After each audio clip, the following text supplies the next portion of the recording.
Bonjour à tous, nous sommes le 25 mars 2022 et aujourd'hui j'interviewe Arnaud Dumouche qui est théologien.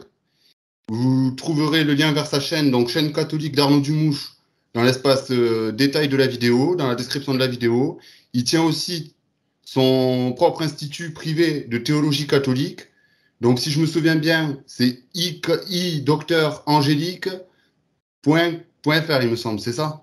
Ou un truc comme ça. De toute façon, tu marqueras, t'inquiète pas. Je mettrai tous les liens en description de la vidéo, L'Institut effectivement. Docteur Angélique, et là, on tombe tout de suite dessus. Voilà. Ouais. D'accord, très bien. Donc, toi, Arnaud, tu es basé en Belgique, c'est ça? Oui, Si je oui. me souviens bien. Tu peux nous parler un petit peu de ton parcours en théologie? Eh bien, j'ai commencé les études auprès de la communauté Saint-Jean, mais il y a 40 ans, pratiquement, oui, en 83. Donc, ça fait 40 ans, pratiquement. Hein. Et puis, ensuite, j'ai passé une maîtrise de théologie à Strasbourg, un DEA en vue du doctorat à Toulouse. Et voilà un petit peu.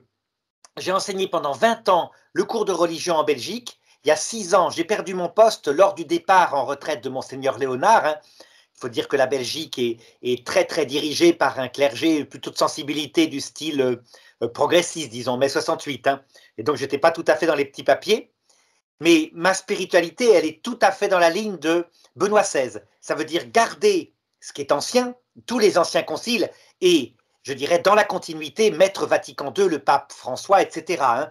Ce qui fait une belle harmonie, comme on va le voir, puisque le thème que tu veux aborder, c'est le péché, c'est ça. Hein. C'est ça. Alors, moi, j'ai décidé aujourd'hui de t'interviewer justement sur péché mortel, péché véniel, histoire que les fidèles puissent comprendre la différence entre les deux, parce qu'il y a une différence. Et donc, pour ça, on va s'appuyer sur deux livres qui sont le Catéchisme de l'Église catholique et la Somme théologique de saint Thomas d'Aquin. Un très très très très bon livre d'ailleurs que tu m'avais dit super que tu as acheté ça parce que comment dire, il est très pédagogique. Il s'agit de toute la somme, tu sais, en un petit volume, hein, c'est pas très Oui. très gros, Résumé, voilà. mais c'est on parle de primaire part, secunda secundé, tertiaire part, donc c'est quand même complet, je dirais. Donc on va commencer si tu veux bien, Arnaud. Et ma première question serait de te demander si tu pouvais nous expliquer ce que sont les péchés mortels, les péchés véniels et quelles sont la différence entre les deux. Alors, je crois qu'il faut que chacun s'habitue de s'appuyer d'abord sur l'observation du réel. Or, dans le domaine du rapport avec Dieu, c'est là que la notion de péché mortel a été instaurée. Eh bien, saint Paul dit, dans l'Épître aux Éphésiens, il y a un rapport, une analogie parfaite avec ce qui se passe dans le mariage. Et donc, en gros, le péché mortel, c'est ce qui vient tuer la confiance, l'amour. Pas tuer le conjoint, hein. Non, non, tuer l'amour, la confiance. Un amour réciproque dans un couple est fondé sur la confiance.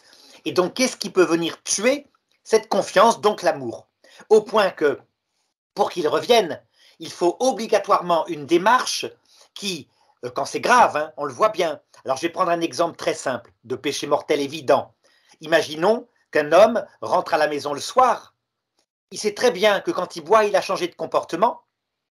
Il a rebu, mais parce qu'il est faible, et il cogne sa femme. Il lui tape dessus. Il se met en colère, il tape dessus. Le lendemain matin, il la trouve avec un cocard, etc.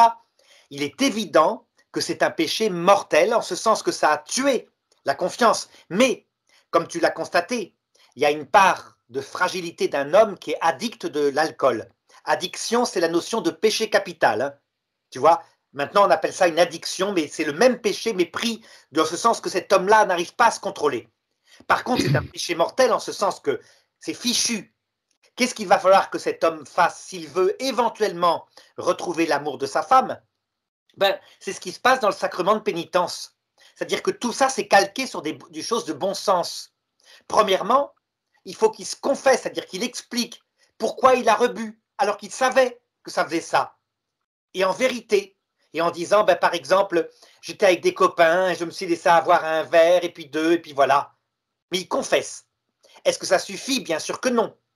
Il faut qu'il dise, je regrette, comment j'ai pu te taper? Et donc, ça s'appelle la contrition, deuxième condition. Troisième condition, il faut qu'il promette de ne pas recommencer, c'est un minimum.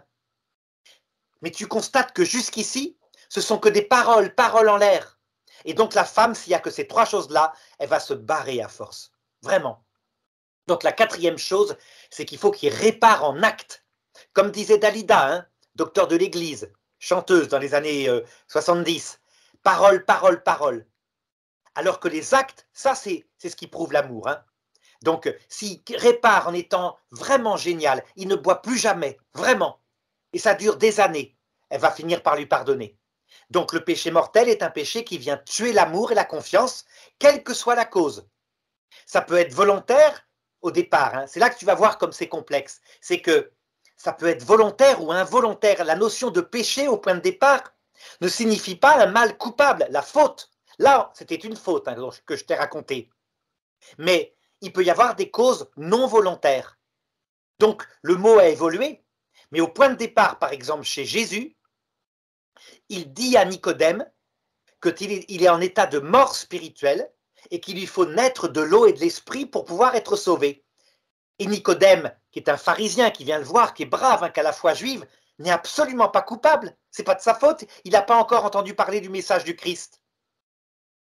Ce qui veut dire que, tu le constates, la notion de péché mortel a eu plusieurs sens au cours de l'histoire et c'est ce qu'on va regarder ensemble pour que tu vois un petit peu, et toujours avec l'analogie du mariage, hein, que tu vois l'évolution et jusqu'où il est arrivé.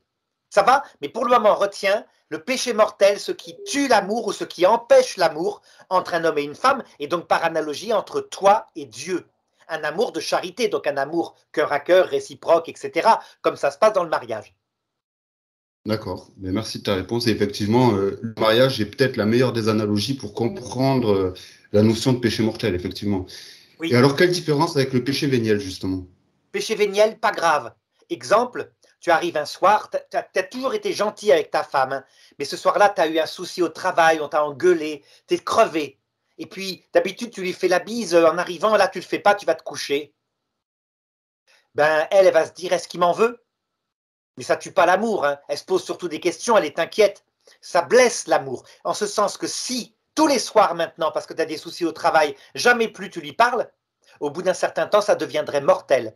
Donc le péché véniel, ce qui blesse l'amour, qui peut être, par exemple, elle te parle, elle te raconte quelque chose d'important, puis toi, tu es pris par un autre pensée, tu l'écoutes pas. Ben, ça correspond à une distraction quand tu pries.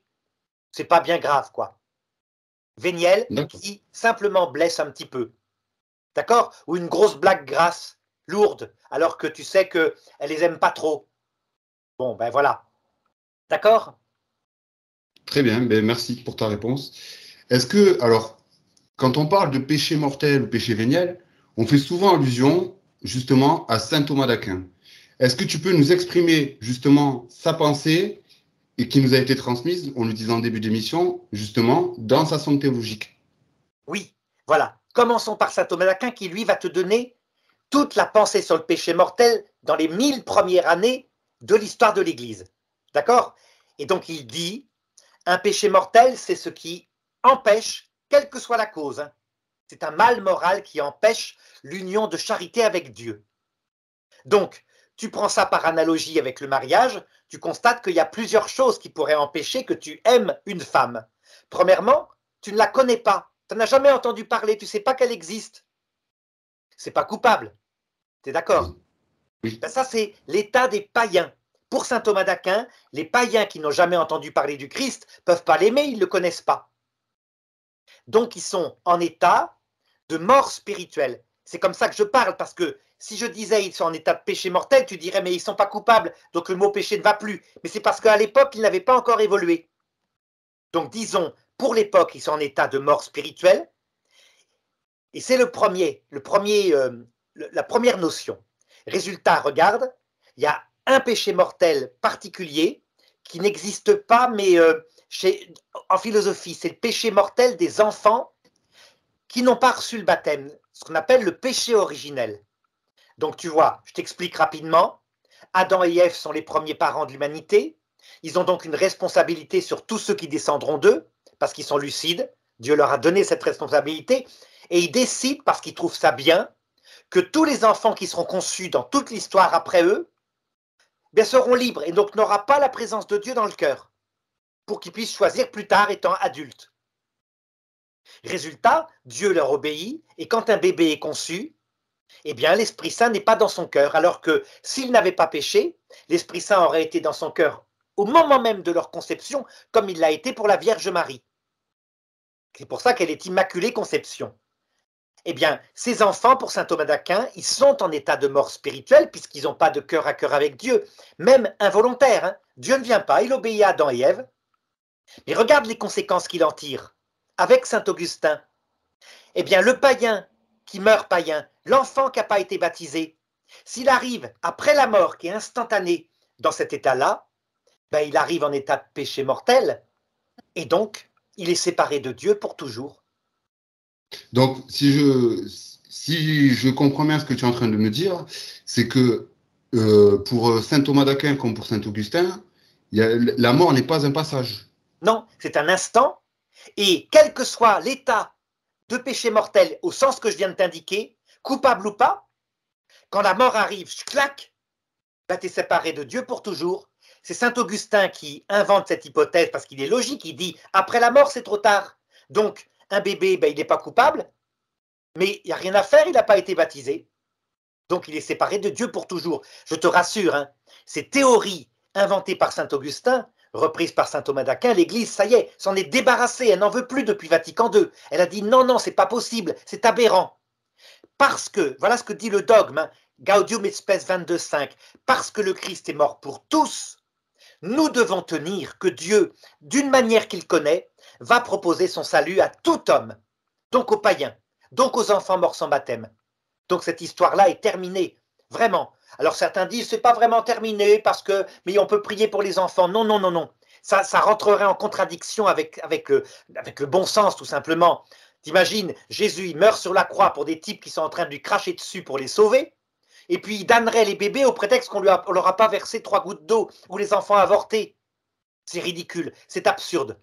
Donc voilà, ce qui veut dire que comme il y avait, tu vois, avec cette notion de péché mortel, là, à l'époque de saint Thomas d'Aquin, ces ambiguïtés qui sortaient, eh bien, on a fini par faire évoluer le mot. Et donc, c'est la deuxième signification que je vais te donner maintenant, tu vas voir, qui est beaucoup plus réaliste. Hein. Donc, le païen qui n'a pas entendu parler du Christ, l'enfant mort sans baptême, on ne va pas dire qu'ils sont en état de péché mortel, on va dire qu'ils sont en état de mort spirituelle, ce n'est pas de leur faute. Et donc, Dieu, un jour, leur proposa le salut. Très bien. Par contre, on va réserver la notion de péché mortel pour les fautes. Donc péché mortel devient l'équivalent d'une faute, et là tu rejoins l'analogie du couple. Et donc, on va se demander quels sont les péchés qui tuent la confiance dans le couple, d'accord? Et qui seraient coupables en partie. Alors, je vais t'en donner 3 exemples. Tu vas voir, il y a 3 péchés. Un péché qui est lié à une part d'ignorance, un péché qui est lié à une part de faiblesse, et puis les vrais péchés dans le couple par méchanceté pure, où tu sais ce que tu fais, tu es parfaitement maître de toi.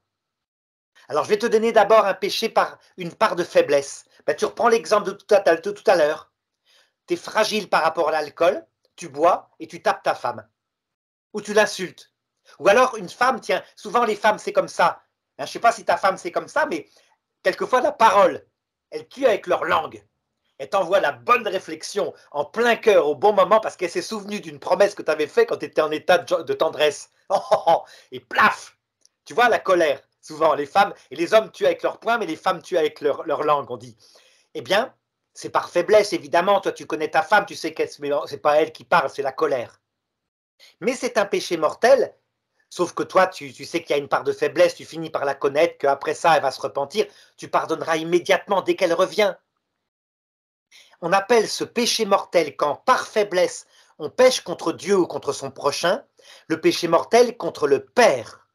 Pourquoi? Parce que le Père, dans la Trinité, on lui attribue la puissance, c'est lui d'où tout sort. Donc, dès que tu pêches contre Dieu par faiblesse, entraîné par exemple par une sorte de pulsion du style, ça c'est très fréquent chez les garçons, ils vont sur Internet, sur un site horrible, tu sais, les sites pornographiques, des choses comme ça, les adolescents. Évidemment que c'est pas fait pour ça. Hein. Donc la preuve que c'est un péché mortel, c'est que si leur mère rentre dans la chambre et les surprend, je peux te garantir, oh là là, ils se mettent sous le lit comme un trou de souris, quoi, la honte totale. Mais ils n'imaginent pas que Dieu, en même temps, ben, est là et qu'il voit les choses. Eh bien, c'est un péché mortel de faiblesse. Donc, si la personne aime Dieu instantanément, il demande pardon. Et donc c'est aussitôt pardonné. Ce sont les péchés qui en général sont confessés d'ailleurs, ces péchés-là. C'est les plus fréquents chez les chrétiens. Donc tous on a des faiblesses, certains c'est sur l'argent, d'autres c'est sur la vanité, certains c'est sur le sexe ou la nourriture, ça dépend des fois. Les femmes, leur grand péché mortel de faiblesse, c'est le sentiment. Elles ont besoin d'amour sentimental, sinon elles font des crises, elles croient qu'elles sont plus aimées. C'est pas faux. Donc voilà, c'est la difficulté, hein, parce que nous on est beaucoup plus simple, hein, t'as vu, on est beaucoup plus carré, mais c'est comme ça. Donc voilà. Donc premier péché, il est coupable, il est très vite pardonné. Deuxième péché, par ignorance maintenant. Regarde. Imagine que tu sais que ta femme, par exemple, ça la blesse quand tu fais des blagues, mettons, sur son régime. C'est souvent le cas. Je me rappelle quand j'étais en classe, j'avais devant moi, toujours assise à la même place, une jeune fille qui était belle, svelte. Et du coup, je me faisais une petite blague comme ça en cours en disant, toi qui es grosse, mais en pensant c'est pas possible qu'elle ait un complexe, elle était svelte comme tout.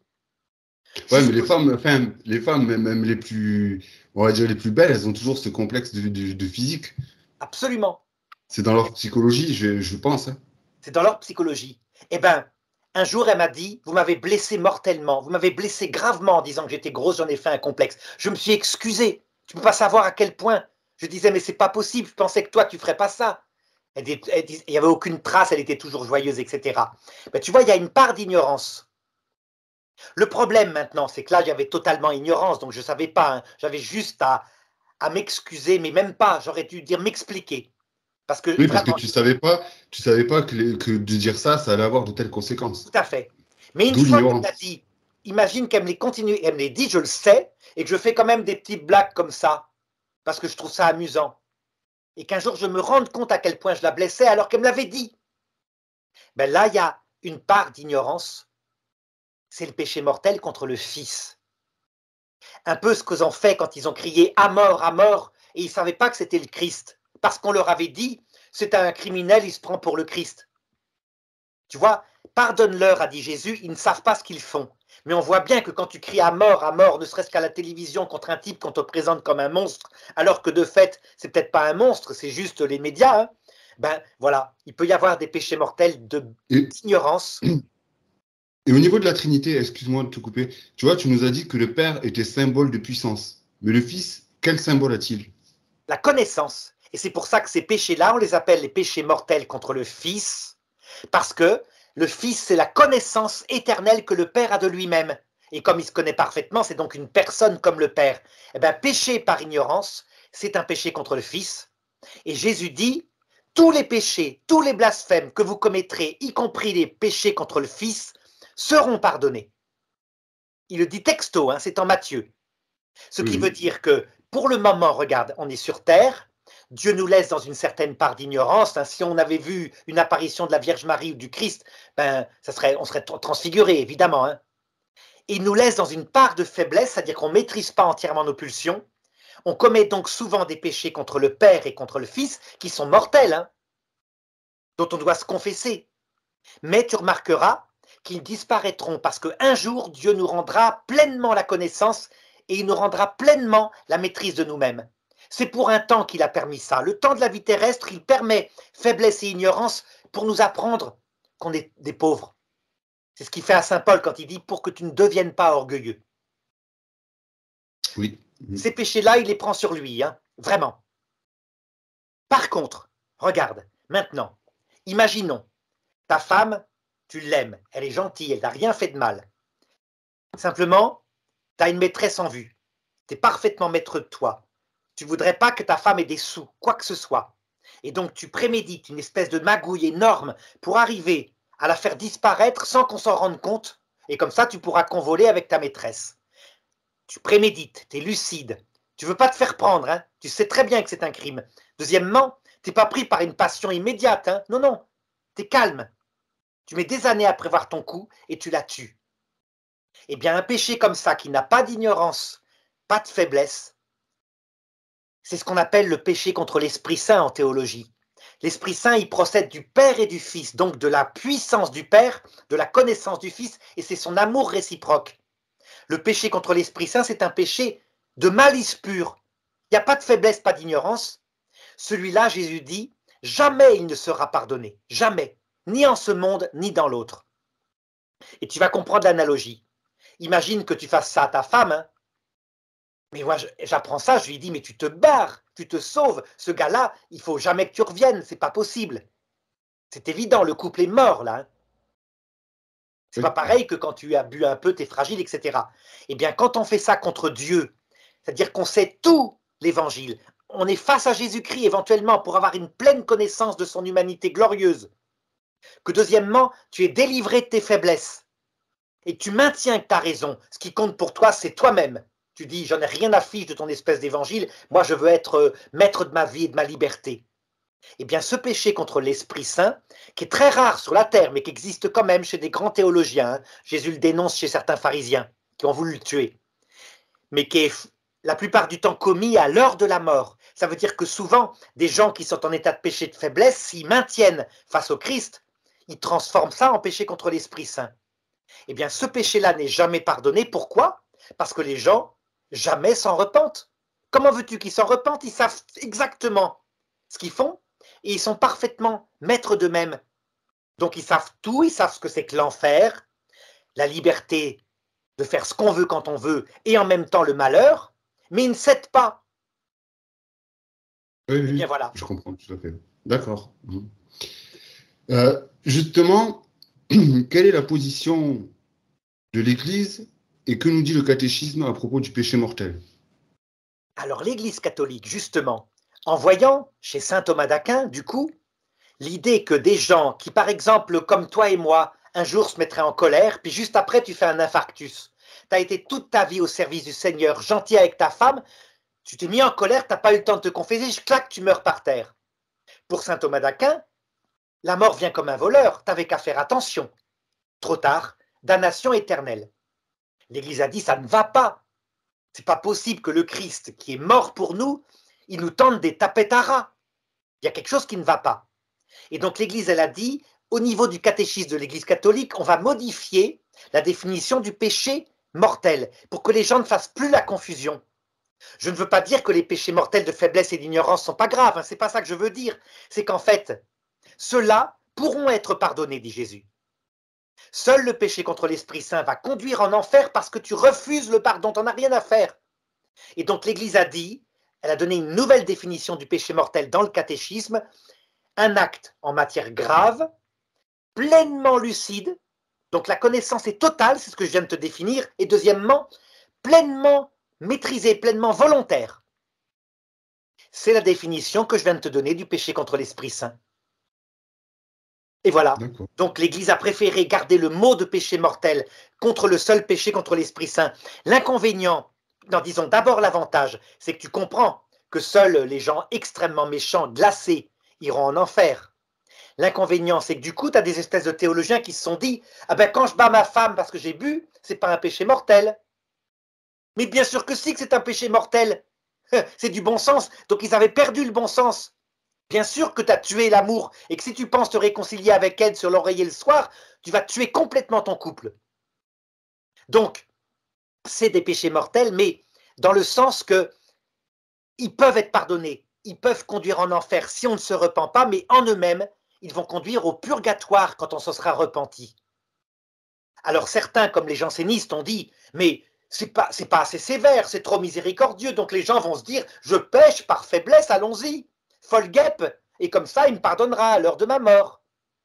Mais oui, les gens peuvent abuser de la miséricorde du Seigneur. Eh bien, pour éviter ça, moi je dis toujours à ces jansénistes-là, c'est pas compliqué, il n'y a qu'à leur parler du purgatoire. Tout péché sera réparé, si ce n'est sur terre, au purgatoire. Ça veut dire qu'en gros, l'ivrogne qui a battu sa femme toute sa vie, tu sais, il y a un petit film sur Internet qui le montre, un type qui raconte comment il a eu une apparition du Christ après avoir battu sa femme, il a fait une tentative de suicide, il a vu le Christ à l'heure de la mort. Et il dit qu'il a été emmené en enfer. Donc en fait, c'est le purgatoire, évidemment. Hein. Bien, ce gars-là, il revient tout penaud, terrorisé, il s'est converti, il a arrêté de boire. Tout péché, même par faiblesse, péché contre le Père, péché contre le Fils, on le réparera dans le purgatoire. Mais pas dans l'enfer éternel quand on s'en repent. Le purgatoire, c'est c'est suffisamment horrible. La personne, C'est elle pas regrette. possible. Par exemple, tu prends un bonhomme qui a connu sa fille, qui s'est mal comporté avec elle. Moi, je me rappelle cette histoire-là.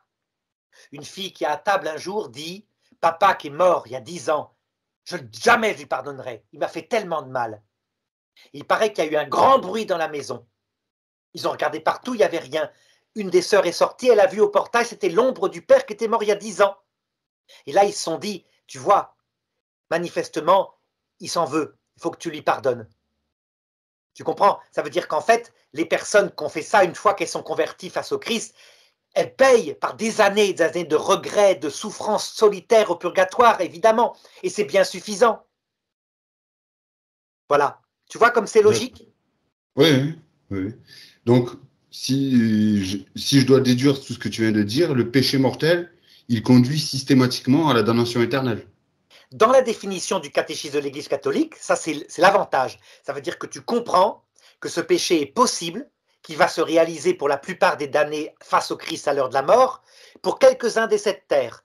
Par exemple, Caïphe qui décide, alors qu'il a vu la résurrection de Lazare, de tuer Jésus et de tuer aussi Lazare parce que le peuple va y croire. Caïphe, il est suffisamment théologien, hein. Il sait que c'est le Messie. Il n'y a pas de résurrection par le démon. Donc ça ressemble à un péché contre l'Esprit Saint. Il a dû arriver à l'heure de sa mort en disant bien sûr que je savais que tu étais le Messie, mais rien n'affiche. Moi, ton espèce de message d'amour, machin, rien n'affiche. Moi, je voulais mon pouvoir et je ne céderai pas. Mais c'est assez rare. Sur terre, ce sont surtout des péchés de bêtise et de faiblesse. Ce sont des péchés mortels, il faut s'en confesser dans le regret total et en sortir un avantage que tu arrives à genoux pour l'heure de la venue du Christ qui viendra nous chercher à l'heure de la mort, en disant je suis un pauvre type, t'as vu Seigneur, je suis un pauvre pécheur. Mais c'est pas la peine de dire aux gens, à cause de ça, vous allez aller en enfer éternel, puisque ça devient illogique. Oui, bien sûr, tout se tient. Donc le Seigneur nous aurait Donc, mis, après le péché originel, de la faiblesse et de l'ignorance exprès pour nous apprendre l'humilité, et en même temps, alors qu'on est faible et ignorant, il nous tend une tapette à rat pour nous mettre en enfer, je claque, comme ça. Et ce qui voudrait dire que 99% de l'humanité serait damnée. Il y a quelque chose qui ne va pas. C'est pas logique avec ce qu'a montré Jésus à la croix. Donc voilà. c'est sûr. C'est sûr. Là, je te suis dans ta pensée là-dessus. Ouais. C'est logique. Donc, tu vois, on a parlé de la pensée de saint Thomas. Tu nous as aussi un petit peu parlé de la pensée de saint Augustin de Nippon. Est-ce qu'il y a des différences entre les deux pensées ou alors saint Thomas a vraiment repris la pensée de saint Augustin et l'a retranscrit dans sa somme théologique, en fait? Il y a quelques différences, en ce sens que saint Thomas d'Aquin, quand il regarde la damnation au sens de l'enfer éternel, hein, mais sans souffrance, pour saint Thomas d'Aquin, des enfants morts sans baptême, saint Augustin répond non, non, ils souffrent. Parce que tu vois, saint Augustin, il dit, moi je connais l'âme humaine. J'ai observé que quand un humain tel quel qu'il soit n'a pas la vision béatifique et a une vie éternelle, obligatoirement il lui manque quelque chose, il n'est pas épanoui. Et donc saint Augustin dit, les enfants souffrent, et pourtant c'est pas de leur faute, hein. Et saint Thomas d'Aquin répond, mais comme c'est pas de leur faute, ils ne souffrent pas. Dans les deux cas, c'est illogique. Chez saint Augustin, parce que pourquoi Dieu punirait des pauvres petits alors qu'il a sauvé les saints innocents? Et chez saint Oui, Thomas mais d'Aquin, excuse-moi de te couper, mais il y a une part de vérité, en fait. Si tu regardes bien ce que veut dire saint Augustin, quand il dit ils souffrent, oui, ils souffrent de ne pas avoir la présence de Dieu dans leur cœur, oui, parce qu'ils sont séparés. il y a une part de vérité. La part d'erreur, c'est de croire que Dieu ferait comme ça, un truc comme ça aux enfants. C'est idiot. T'imagines Mais Jésus? après, je pense que quand tu regardes l'Ancien Testament, Dieu permet le mal. Oui, mais toujours, on le sait à cause du Nouveau Testament, toujours pour sauver. Par exemple, quand Dieu, avec les civilisations barbares, les soumet à des lois barbares, nous le savons maintenant, c'est pour les sauver. Je vais te le prouver par une histoire. Tu te rappelles que, au niveau du déluge, l'humanité était tombée dans de la barbarie, au point qu'il a survécu dans l'arche de Noé 8 personnes en tout. Et donc les pères de l'Église, y compris saint Augustin, en ont conclu que c'était le symbole de qui serait sauvé à la fin du monde. 8 personnes, donc très peu, et que tous les autres qui étaient morts noyés, c'était le symbole de la damnation éternelle. Tu es d'accord? Eh bien, Oui. ils avaient oublié un texte qui est dans Saint Pierre, l'épître de Saint Pierre au chapitre 3, où il est raconté comment les gens qui s'étaient noyés ont été sauvés par Jésus le vendredi saint, textuellement.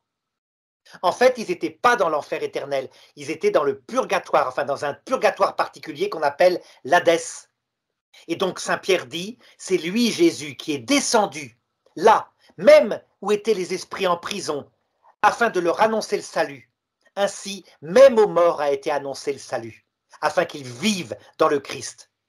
Donc tu vois, quand on ne regarde pas de trop près, on prend pour damnation éternelle quelque chose qui peut être simplement un énorme temps de purgatoire. Normalement, ce qui est logique, c'était des barbares sauvages, il faut imaginer. La Bible le raconte, ils passaient leur temps dans la luxure, la violence, ils zigouillaient des tribus entières, femmes et enfants compris, pour piller leurs biens. Oui, les sacrifices humains, tout ça, oui, oui, bien sûr. Exactement. Donc c'est le néolithique, si tu veux, c'est les barbares du néolithique. On voit bien les couches archéologiques le montrent. Donc ces gens-là ont passé, pour être sauvés, peut-être 10 000 ans dans les limbes, dans l'Hadès. Et là, ils ont fini par apprendre. Alors tu me diras, mais c'est pas possible, puisque après la mort, c'est fini, il n'y a pas de salut. Oui, mais la mort, c'est quoi dans la Bible? La mort, c'est l'Hadès. En grec, le Sheol. C'est donc un séjour. C'est pas la mort au sens médical du terme. Donc évidemment, après la mort, un homme qui aurait vu le Christ et qui mépriserait son salut, là, il se damne pour l'éternité, c'est ce qu'on a dit tout à l'heure. Mais tu vois, les hommes de l'Ancien Testament, voilà. D'accord. Et le démon dans tout ça, quel rôle a-t-il et quels objectifs surtout? Le démon, quant à lui, vraiment, ne veut qu'une chose, c'est nous entraîner dans la révolte contre Dieu. C'est son but. Et il faut que ce soit libre aussi. Ça veut dire qu'il le sait, en enfer, avec lui, dans sa révolte, il n'y aura que des humains qui seront libres. Donc, parfaitement lucides et parfaitement maîtrisant leurs actes. C'est la même chose au paradis. Et donc, qu'est-ce qu'il va faire, lui? Pour nous perdre, il va sur la terre nous tenter sur des péchés contre le Père et des péchés contre le Fils, pour qu'on prenne l'habitude de l'égoïsme. Parce que même quand un homme, je t'ai dit, a bu et bat sa femme, il y a une part d'égoïsme, évidemment. C'est un péché mortel de faiblesse, mais il y a une part d'égoïsme. Ce péché mortel contre le Père a un avantage, c'est que l'homme, s'il est bon, va se fabriquer un cœur modeste en disant « je suis un pauvre type ». Mais il a un inconvénient, ce péché-là, c'est que l'homme méchant va dire c'est très bien, moi je bats ma bonne femme, mais c'est très bien, je recommence, bobonne, viens ici, je claque, etc. Tu comprends? Donc le démon va tout disposer pour nous préparer à ce qu'à l'heure de la mort, on le suive dans sa révolte par un blasphème contre l'Esprit Saint, donc le péché mortel dont je t'ai parlé. Et le Christ laisse faire en partie le démon parce qu'il sait sortir de ce mal-là quelques biens, en ce sens que, par exemple, le monsieur, te rappelle, que je t'avais montré, qui buvait, qui battait sa femme, je te donnerai le lien vers ce petit film, tu pourras peut-être donner l'extrait, eh bien, il était complètement brisé par ce qu'il faisait de mal à sa femme, mais il n'arrivait pas. Il la battait quand même. Il avait même mis sa fille et sa femme un jour qui avait dormi dehors, tellement il était en colère, il avait bu complètement. Mais il s'en voulait après. Il a fini par se suicider parce qu'il s'en voulait. Donc tu vois, son péché l'entraînait vers une espèce de déchéance, mais au moins il découvrait sa misère. Donc le démon ne fait rien sans autorisation de Dieu, lui avec l'idée de nous perdre, et Dieu laisse faire en partie le démon avec l'idée de nous sauver de l'orgueil. C'est ce qu'il a fait en Saint Paul, tu te rappelles le texte? Saint Paul dit « J'ai une écharpe dans ma chair, un ange de Satan chargé de me souffleter. J'ai demandé 3 fois à Dieu de m'en délivrer, et Dieu m'a répondu « Ma grâce te suffit, c'est dans ta faiblesse que se manifeste ma puissance. » Donc tu vois, là encore c'est logique, mais à condition de comprendre que c'est pour le temps de la terre. En fait, concrètement, on est dans une sorte de purgatoire, où il nous livre à nos propres faiblesses pour qu'on apprenne une leçon. Et est-ce que le démon peut nous pousser à commettre, je dirais, le blasphème contre l'Esprit Saint? C'est son but. Et c'est pour ça qu'on a toujours dit… Oui, mais là, on parle à l'heure de la mort. Moi, je te parle là dans notre vie terrestre. Est-ce qu'il peut nous… Tu énumérais tout à l'heure le fait qu'il va chercher à nous tromper par le péché mortel ou véniel, donc faiblesse ou ignorance, mais avec pour objectif ultime, bien sûr, qu'à l'heure de la mort, on blasphème contre l'Esprit. Mais là, de notre vivant, est-ce qu'il peut vraiment entraîner l'homme à blasphémer de son vivant contre l'Esprit Saint? Bien sûr, c'est son but. Quand il peut arriver, voilà pourquoi les possédés du démon c'est un signe que le démon a échoué. Hein. Les pauvres possédés, c'est pas de leur faute, ils sont pris par un démon, c'est pas eux qui agissent, ils sont comme des automates. Par contre, un sorcier qui fait un pacte avec lui, je rencontre un pacte lucide, et en échange, il lui donne soit de l'argent, soit de la gloire, soit du sexe. Mais il fait un pacte vraiment lucide. C'est génial pour lui, parce que cet homme-là, en partie, est libre. Il sait qu'il fait un pacte avec un démon, quelque part. En partie, il est esclave quand même de ses pulsions. Hein. Il est trop attaché, par exemple, à l'argent. Mais quand même, donc ça approche. Mais le but, évidemment, c'est que sur Terre, s'il peut trouver quelqu'un qui commet un péché contre l'Esprit Saint, c'est une victoire absolue. Ça devient un antéchrist, un collaborateur du démon. Le dernier antéchrist sera comme ça. Il y a eu beaucoup d'antéchrists dans l'histoire. Tu vois, par exemple, prends Adolf Hitler. Adolf Hitler, c'est un antéchrist, mais qui a une part d'ignorance, en ce sens que il n'a pas connu le Christ. Hein. Il a rejeté sa foi très tôt. Et en plus, il est complètement pris par ses pulsions de haine contre les Juifs, ses pulsions de gloire, etc. Donc il y a une part de faiblesse et une part d'ignorance. Mais le dernier antéchrist à la fin du monde, lui, on le sait, c'est dans la Révélation, sera véritablement un homme collaborateur du démon, donc en état de péché contre l'Esprit Saint, dès cette terre. Ce qui veut dire que plus on avance, plus l'antéchrist et les péchés deviennent plus forts. Au fur et à mesure que la théologie s'approfondit, les antichrétiens deviennent plus lucides aussi. Alors justement, par rapport à ça, j'avais reçu des questions en privé. Et bon, moi j'ai donné ma version, entre guillemets, de ce que j'en pensais. Mais tu sais, on va pas faire de polémique au vu des actualités récentes, mais certains me disent Poutine serait un antéchrist. Alors, Qu'en penses-tu? tout être humain qui fait des péchés, l'antéchrist c'est quelque chose de vaste. Il y a 3 sens du mot antéchrist. Un sens individuel, par exemple à chaque fois que moi ou toi nous péchons, nous sommes un antéchrist. Pour comprendre, il faut que tu vois ce que dit Saint Jean sur l'antéchrist. Il dit « Beaucoup sont venus jusqu'à maintenant. Qui est l'antéchrist? C'est celui qui prêche l'inverse que le message du Christ. Le message du Christ, il peut se réduire à 3 points. Premièrement, la vie terrestre prépare la vie éternelle et c'est la vie éternelle qui compte. Du coup, l'antéchrist va te dire « Mais non, il n'y a que la vie terrestre qui compte. La vie éternelle, on verra plus tard. Est-ce que ça existe d'abord? On ne sait rien. Deuxièmement, le message du Christ consiste à dire que la vie éternelle, tu l'obtiens par l'amour de Dieu et l'amour du prochain. L'antéchrist va te dire, la vie terrestre, tu l'obtiens par l'amour de toi-même. Il faut que tu cherches à écraser les autres s'il le faut pour ta carrière. C'est ça qui compte, l'amour de toi-même. Troisièmement, le message du Christ consiste à dire que la vie éternelle, tu l'obtiens par l'humilité.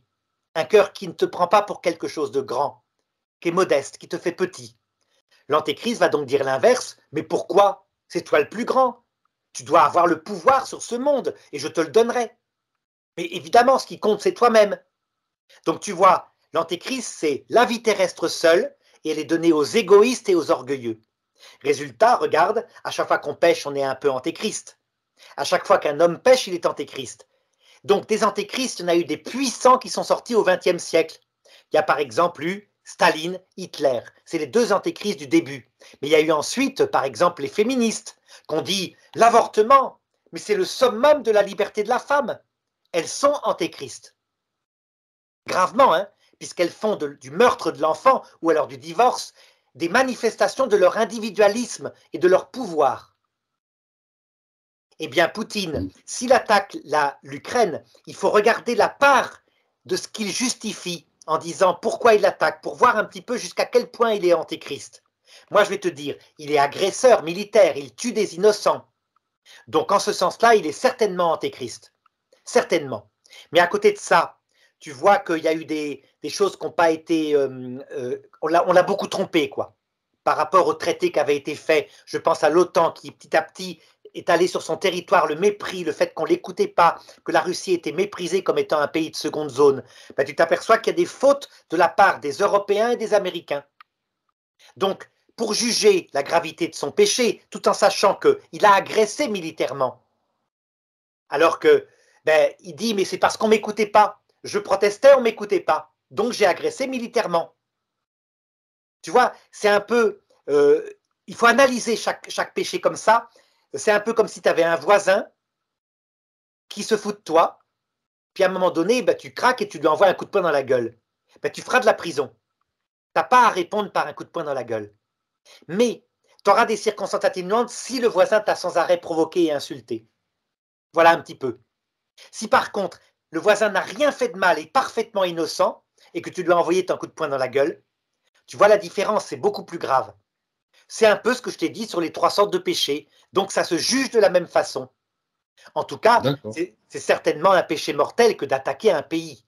C'est certainement un Oui, péché mortel. Voilà. bien sûr. Alors, la dernière question, j'aimerais que tu nous fasses, ce serait plutôt un commentaire.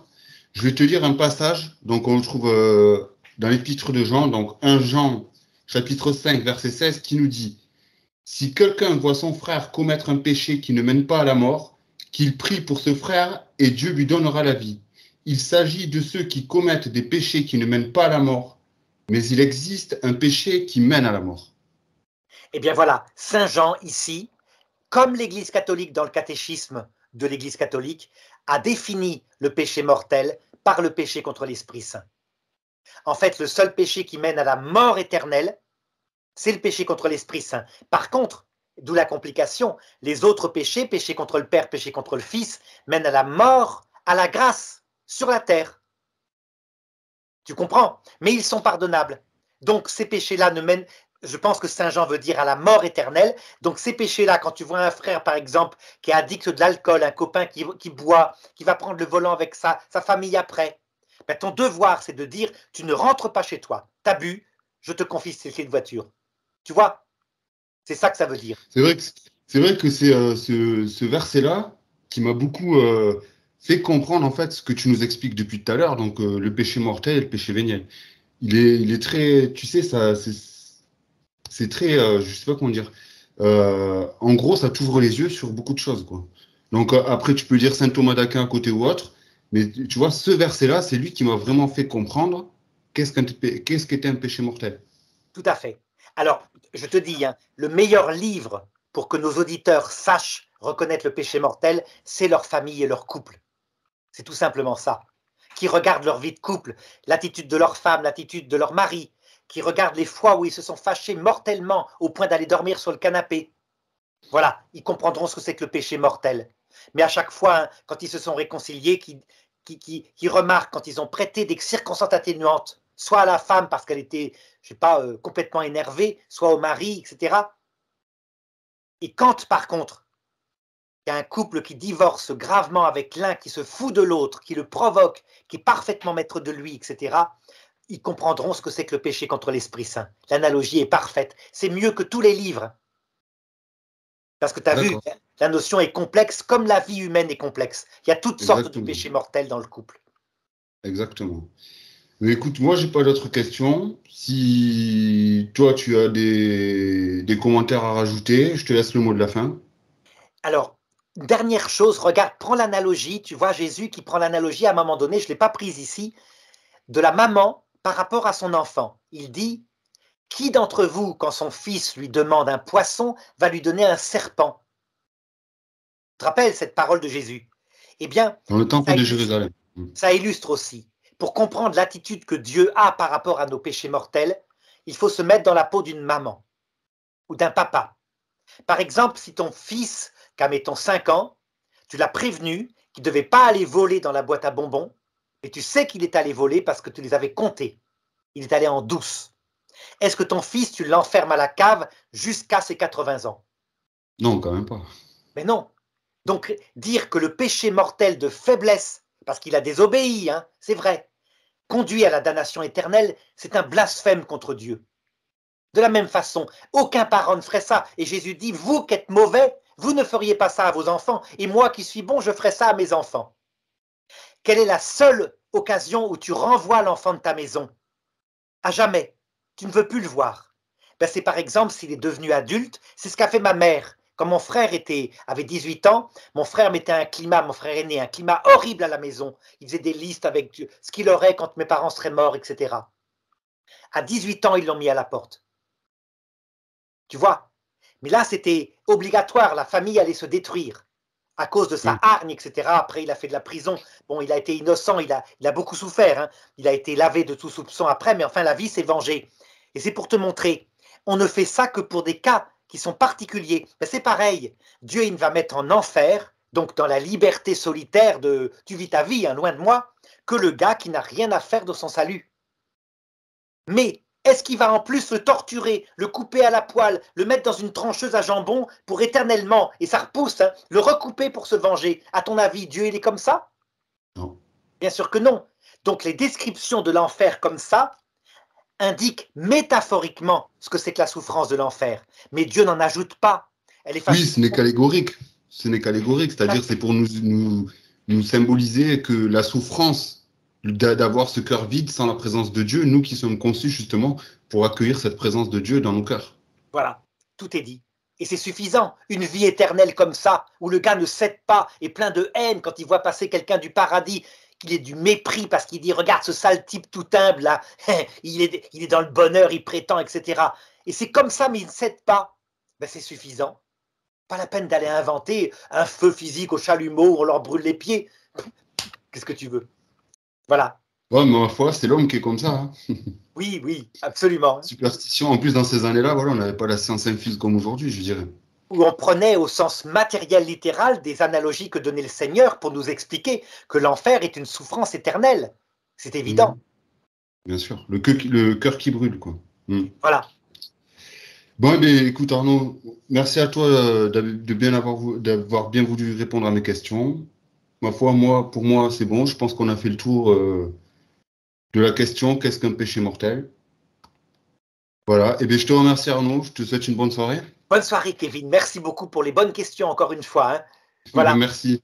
Au revoir. Merci, au revoir.